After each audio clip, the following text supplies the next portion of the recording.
আসসালামু আলাইকুম। আশা করি সকলেই ভালো আছেন। শামিমাস কুকস কর্নারে আপনাদের স্বাগতম।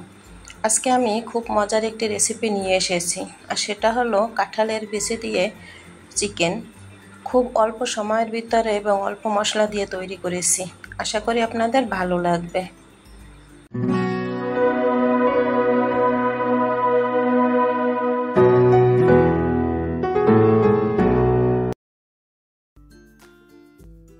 কাঁঠালের বিচি নিয়েছি, খোসা ছাড়িয়ে নেব।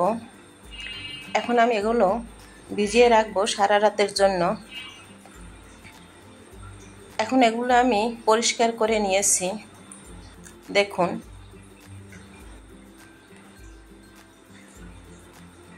চুলায় একটি ফ্রাই প্যান বসিয়ে দিয়েছি। এখানে আমি সয়াবিন তেল দিয়ে দিলাম 1 কাপের মতো। এখন আমি এর ভিতরে কুচানো পেঁয়াজটা দেব। 6-7টির মতো পেঁয়াজ কুচিয়ে দিয়েছি। আপনারা এখানে ইচ্ছে করলে বাটা পেঁয়াজটাও দিতে পারেন, কিন্তু এক্ষেত্রে আমার মনে হয়েছে কুচানো পেঁয়াজটাই বেশি ভালো লাগে।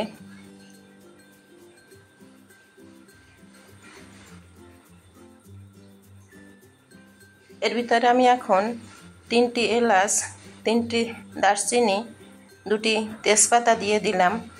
এখন ভালো করে আবার একটু ভেজে নেব।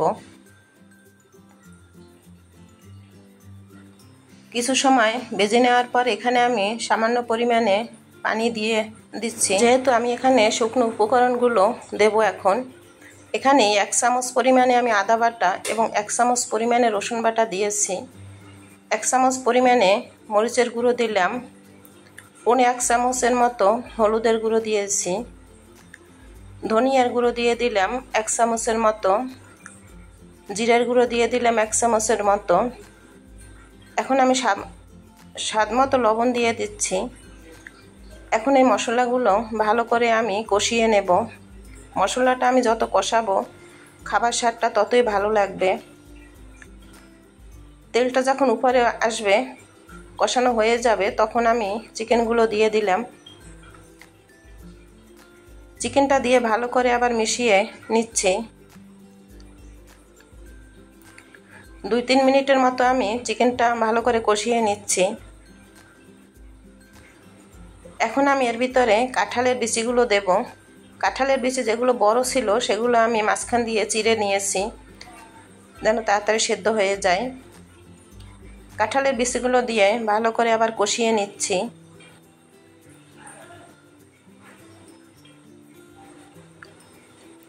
আমার এই রেসিপিটি যদি আপনাদের ভালো লেগে থাকে তাহলে অবশ্যই লাইক, কমেন্ট এবং সাবস্ক্রাইব করতে ভুলবেন না। এখানে আমি 10-12টির মতো কাঁচামরিচ চিড়ে দিয়েছি। আপনারা এখানে বাটা কাঁচামরিচটাও দিতে পারেন। কিছু সময় আমি এভাবে কষিয়ে নিচ্ছি। কষিয়ে নেওয়ার পরে এখন আমি পরিমাণ মতো পানি দিয়ে দেব। এখানে আমি 2.5 কাপের মতো পানি দিয়ে দিয়েছি সেদ্ধ হওয়ার জন্য। ঢাকনা দিয়ে দিলাম। কিছু সময় পরে আমি ঢাকনাটা তুলে নিচ্ছি। এখানে আমি ঢাকনা তুলে কয়েকবার নাড়িয়ে দিয়েছিলাম।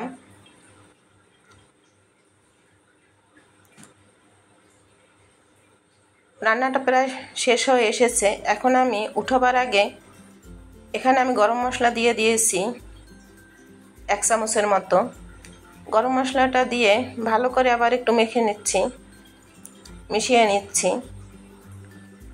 এখন আমি তুলে নেব, পরিবেশন করে নিচ্ছি। দেখুন, দেখতে যেমন হয়েছে খেতে অসম্ভব মজার হয়েছে।